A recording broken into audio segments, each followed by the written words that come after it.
Ya kalau kita lihat penggunaan gerakan-gerakan mahasiswa untuk kepentingan politik kan banyak terjadi.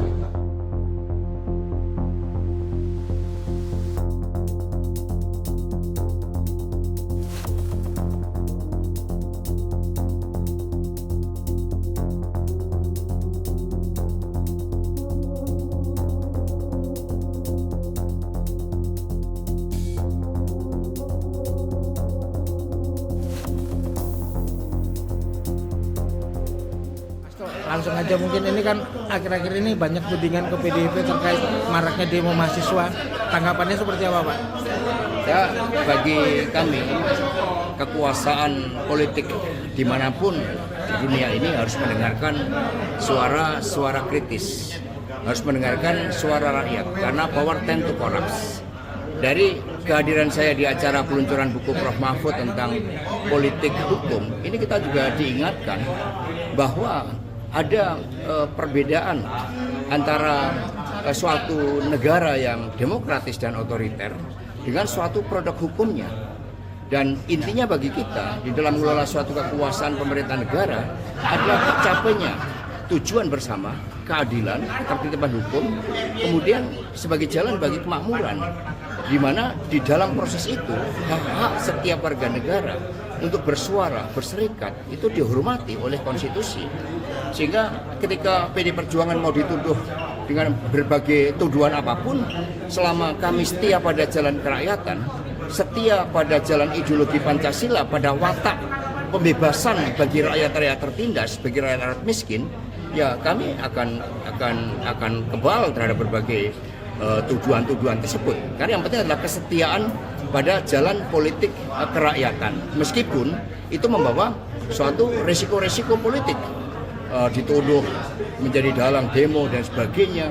Buat kami yang penting seluruh jajaran PD Perjuangan dengan berbagai tuduhan itu semakin setia pada jalan kerakyatan, semakin setia pada jalan pembebasan sebagai watak sejati dari Pancasila dengan nilai-nilai kemanusiaan dan keadilan sosial sebagai hal yang kita perjuangkan saat ini. Ya kalau kita lihat penggunaan gerakan-gerakan mahasiswa untuk kepentingan politik kan banyak terjadi. Peristiwa 65 gerakan mahasiswa juga ditunggangi oleh kepentingan politik akibat perang dingin. Tapi yang kami lihat adalah keberanian untuk mengaku bahwa ada yang mau mencoba memutarbalikkan haluan dari gerakan mahasiswa yang penuh idealisme, penuh dengan kemurnian jiwa patriotisme di dalam merespon berbagai persoalan bangsa dan negara.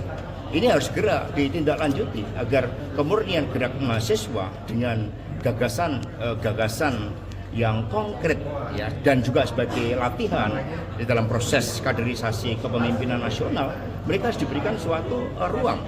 Dan apa salahnya kita mendengarkan berbagai kritikan itu, kemudian menjawab berbagai kritikan-kritikan. Tugas pemerintah negara, termasuk partai politik, termasuk PD Perjuangan, untuk mendengarkan kritik dan kemudian melakukan suatu jawaban-jawaban secara kelembagaan agar tujuan bersama di dalam membangun demokrasi yang berkeadilan sosial itu betul-betul bisa kita wujudkan.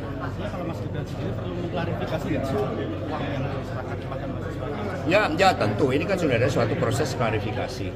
Tapi di sini juga menunjukkan bahwa di dalam penyampaian suatu proses aspirasi termasuk yang dilakukan oleh mahasiswa sekalipun, banyak kepentingan-kepentingan politik yang ingin mencoba menunggangi itu.